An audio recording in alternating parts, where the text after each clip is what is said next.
നമസ്കാരം. ലോകത്തിലെ ഏറ്റവും പ്രായം കൂടിയ വ്യക്തിയായിരുന്ന ടോമിക്കോ ഇറ്റൂക്ക 2024 ഡിസംബർ 29 അന്തരിച്ചു.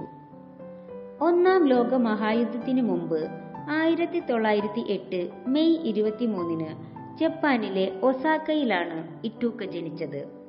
പ്രാഥമിക വിദ്യാഭ്യാസത്തിനു ശേഷം ബിരുദത്തിന് ചേർന്ന ഇറ്റൂക്ക സ്കൂളിൽ വോളിബോൾ ക്ലബിൽ അംഗമായിരുന്നു. 20-ാം വയസ്സിലായിരുന്നു ഇറ്റൂക്കയുടെ വിവാഹം. ഒരു ടെക്സ്റ്റൈൽ ഉടമയായ കെഞ്ചി ഇറ്റൂക്കയെയാണ് അവർ വിവാഹം ചെയ്തത്. രണ്ടാം ലോക മഹായുദ്ധ സമയത്ത് ജപ്പാനിലെ കൊളോണിയൽ ഭരണത്തിൻ കീഴിലുള്ള കൊറിയയിലെ ഒരു ഫാക്ടറിയിൽ ഭർത്താവ് ജോലി ചെയ്യുമ്പോൾ ജപ്പാനിലെ കുടുംബ ബിസിനസ് കൈകാര്യം ചെയ്യാനുള്ള ഉത്തരവാദിത്തം ഇറ്റൂക്ക ഏറ്റെടുത്തു. 4 കുട്ടികളായിരുന്നു ഇറ്റൂക്കയ്ക്കുണ്ടായിരുന്നത്. 1979 ഭർത്താവിന്റെ മരണശേഷം ഇറ്റൂക്ക ജപ്പാനിലെ മറ്റൊരു നഗരമായ ആഷിയയിലേക്ക് താമസം മാറി. പിന്നീടുള്ള വർഷങ്ങളിൽ അവർ സജീവമായ ഒരു ജീവിതശൈലി പിന്തുടർന്നു. 70 വയസ്സിന് ശേഷം ഇറ്റൂക്ക ജപ്പാനിലെ ഇരട്ട കൊടുമുടികളുള്ള പർവ്വതമായ നിജോ പർവ്വതത്തിൽ കയറി.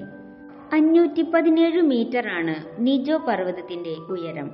2 തവണ 3067 മീറ്റർ ഉയരമുള്ള ഒൻടേക്ക് പർവ്വതത്തിൽ കയറി.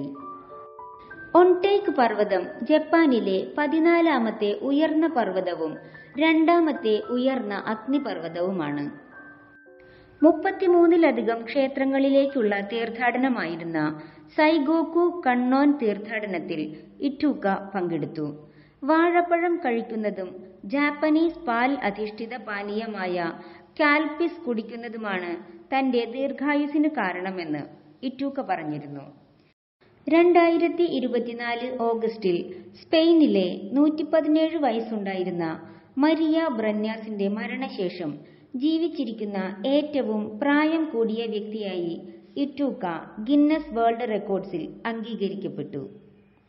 ആഷിയയിലെ ഒരു നഴ്സിംഗ് ഹോമിൽ വച്ചാണ് ഇറ്റൂക്ക മരണപ്പെട്ടത്. ബ്രസീലിലെ 116 വയസ്സുള്ള ഇന കാനബറോ ലൂക്കാസ് ആണ് ഇപ്പോൾ ജീവിച്ചിരിക്കുന്ന ഏറ്റവും പ്രായം കൂടിയ വ്യക്തി.